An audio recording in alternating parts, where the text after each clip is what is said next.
बातिल कले ड्यूटी गले देश पाई परिवार को पछ कले हेले देश सेवा आगरे हार मानिला दायित्व कथा दे जाइथिले एई जाउची आउ आसीबी किंतु कथा सबु साइता स्मृति एबे चिरदिन पई हाथ छाड़ीदेले अर्थांगिनी रोग शଯ୍ୟାରେ पड़ी चालीगले जवान को पत्नी मृत महिला जनक हेउछंती जवान देवराज गंड स्त्री जस्मिन गंड सेपटे पत्नी मृत्यु खबर पाई घर को फेरुछंती जवान झारसुगुड़ार खबर भी समस्त दोहलाई दैछि। मोर परिवार रे कथा दुनिया के सुनै देला मोर जस्मिन घर बाहरी गला क्या मने मैं अकाल टेंशन दे परमी क्या मोर पास बगिना से दे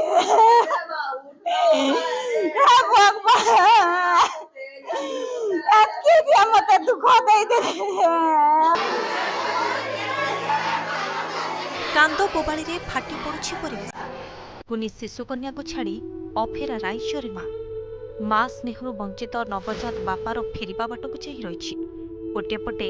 देश सुरक्षा सेवा आउ गोटे पटे थिला स्वामी और पितार कर्तव्य से किंतु बाछिथिले माटी माँ पाई कर्तव्य को हेले से जानि नथिले विधिर विधान थिला किछि अलगा।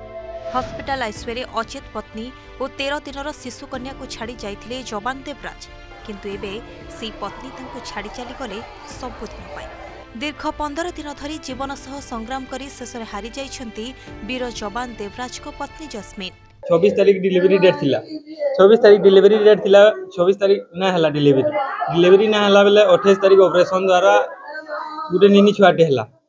छुआ हला परे तार 28 तारीख भल थिले 29 तारीख सकालु टिके खासी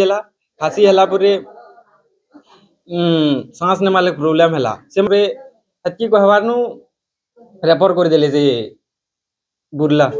झारसुगुड़ा जिला लखनपुर ब्लॉक रो टेंगनामाल गाँव देवराज गंड सशस्त्र सीमा बल में कार्यरत पत्नी जस्मिन गंड एप्रिल 28 तारिख में झारसुगुड़ा मुख्य चिकित्सालय रे एक शिशु कन्या को जन्म देइथिले सेही समय पत्नी और नवजात शिशु सांगरे थिले जवान देवराज शिशुटी को जन्म देवा परे स्त्री अवस्था गुरुतर हेबारु तांको बुर्ला मेडिकल रे भर्ती कर जाइथिला 29 तारिख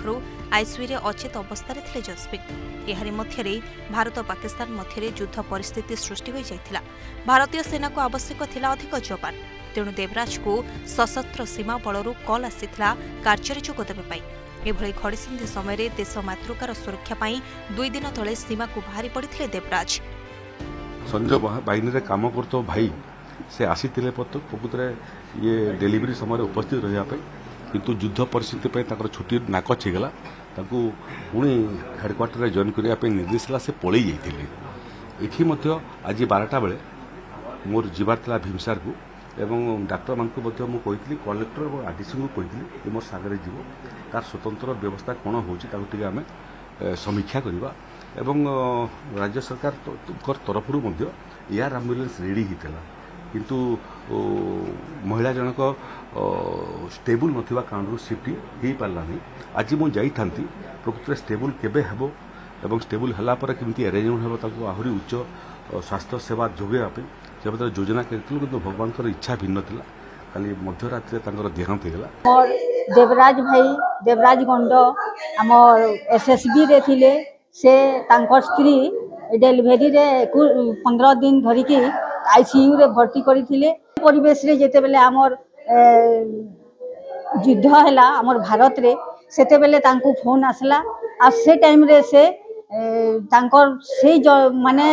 मृत्यु संघर्ष करुथिबा पत्नी के छाड़ी करी से आज देश लगी